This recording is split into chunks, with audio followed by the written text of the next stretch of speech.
RTM, Rádio Transmundial de Portugal. A RTM apresenta Parar para Pensar. Temas atuais com uma perspectiva bíblica. Todas as semanas com Francisco Sacouenda Doido. Olá, meu amigo, renovados votos de boa disposição. É sempre um enorme prazer para mim voltar ao estúdio e saber que você está ali do outro lado, pronto a participar de mais uma conversa neste programa Parar para Pensar. Hoje pretendo convidá-lo a parar e pensar na nossa relação com a natureza. Um pouco por todo o mundo, temos vindo a assistir a vários debates e reflexões, não é? Em torno das emissões de gases com efeito estufa, por exemplo, ou talvez os riscos à saúde humana provocada pela emissão ou utilização dos combustíveis fósseis.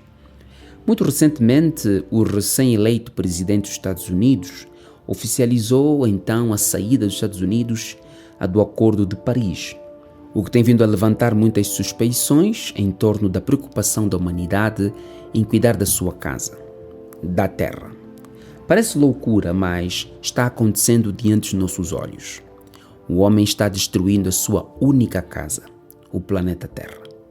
A Bíblia confirma isso que estou tentando dizer. O Salmo 115, versículo 16, é claro nas suas asserções. Os céus são os céus do Senhor, mas a terra deu a ele aos filhos dos homens. Deste meu texto facilmente se depreendem três grandes verdades. Primeiro, fica claro que Deus é o Senhor da terra e ele decidiu presentear o homem dando-lhe a terra como sua habitação. O texto de Gênesis capítulo 2, versículo 15 não poderia ser mais enfático. Tomou, pois, o Senhor Deus o homem e o colocou no jardim do Éden para o cultivar e guardar. Alguém, em gesto de brincadeira, chegou a dizer que cuidar da terra é o único emprego que Deus arranjou para o homem. O homem, em sua condição de criatura de Deus, só precisava fazer duas coisas: cuidar da sua esposa e cuidar da natureza. É curioso isso. Veja que os maiores problemas do ser humano começam quando ele está desavindo com sua esposa e com a natureza. Pergunte a um homem casado o que é sair para trabalhar e regressar a casa sem contar com o carinho e a atenção da esposa. Por outro lado, quando o homem se acha em conflito com a natureza, a vulnerabilidade humana se torna mais evidente, digamos assim. Veja o que os terremotos fazem com as nossas cidades. Veja o que os incêndios causam aos nossos campos, aos nossos animais. A segunda coisa que se pode depreender do facto de que Deus nos deu a terra como nossa casa assenta sobre a ideia de que o pecado original colocou a natureza contra o homem e este contra a natureza. Isso se explica pelos excessos, não é, que o homem comete contra a natureza e pelo modo como a natureza responde àquilo que vou chamar de agressão humana à natureza. Agora vivemos aos extremos, ou com falta de chuva ou com excesso de chuva. Altas temperaturas estão provocando o deslocamento de grandes placas de gelo e parece que os oceanos começam a reclamar necessidade de mais espaço, não é? Algumas cidades e ilhas não têm mãos a medir. Os maremotos não parecem nada simpáticos quando perturbados. Em terceiro lugar, permita que eu defenda que a regeneração é também um ato de reconciliação com a natureza. Ou seja, quando o Espírito Santo invade o coração de um homem e o torna nova criatura em Cristo Jesus, este homem tem agora paz com Deus e também é convidado a ter paz com a natureza.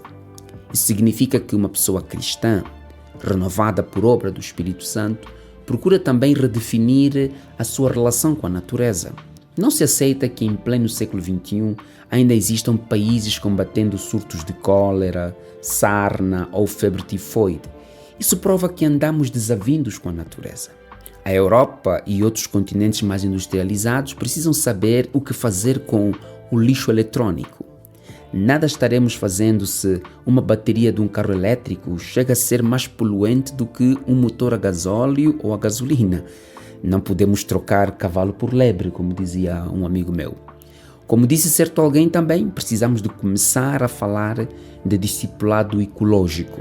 Precisamos ensinar as pessoas a orar na mesma proporção que elas são ensinadas a desenvolver práticas ambientais saudáveis em respeito ao presente que Deus nos deu, não é? Ao nos oferecer a terra como nosso local de habitação e também como forma de se respeitar as gerações vindouras, que de certeza irão precisar de respirar também um ar mais limpo e viver num mundo sem temperaturas extremas, não é? Mas aqui uma chamada de atenção acho necessária. O cuidar da natureza não deve ser resultado do amor à natureza em si mesmo, pois isso pode nos levar a extremos como o panteísmo, o criar leis que defendam mais os animais do que o homem. Cuidar da natureza deve ser feito como sinal de adoração e gratidão a Deus que nos logrou a natureza, né? Precisamos evitar extremos como o que costumamos ver. Pessoas amando mais um cachorro do que o seu vizinho, por exemplo, ou talvez amar uma cria de uma porca mais do que um bebê nascido de um casal de imigrantes.